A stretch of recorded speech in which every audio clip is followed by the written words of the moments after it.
క్రీస్తు నామములో బెతస్తా విడుదల పరిచర్య తరపున మీకు ప్రేమపూర్వకమైన వందనాలు. ఈ దిన వాక్య ధ్యానము, యెహోవాను బట్టి ఆనందగానము చేయుడి. కీర్తనల గ్రంథం 33వ అధ్యాయము 1వ వచనము.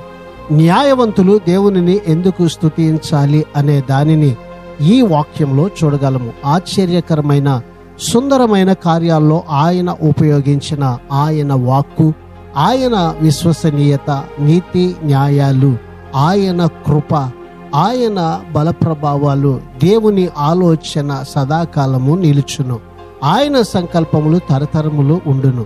దేవుడు తన ఉద్దేశాలన్నీ నెరవేర్చగలిగేందుకు ఆయనకున్న సామర్థ్యం ఎంతో గొప్పది. ఈ దిన వాక్యాన్ని బట్టి నీతిమంతులమై యథార్థత కలిగి ఆయనకు ఆనందగానము చేద్దాం. అట్టి కృపను ధన్యతను ప్రభువు మనందరికీ దయచేయునుగాక. ప్రార్థన. మహాపరిశుద్ధుడా, మహోన్నతుడా, జీవాధిపతి, మా మంచి యేసయ్య, మరొక నూతన దినాన్ని మాకు ఇచ్చినందుకు నీకు వందనాలు, స్తోత్రాలు చెల్లిస్తూ నిన్ను స్తుతించుటకు గాను యథార్థవంతులమై న్యాయముతో నిన్ను ఆరాధించినట్లుగా ఈ దినాన నీ సన్నిధికి మమ్మల్ని అందరినీ కూడా సిద్ధపరచమని యేసు పరిశుద్ధ నామములో ప్రార్థించి అడిగి వేడుకుంటున్నాము తండ్రి. ఆమెన్.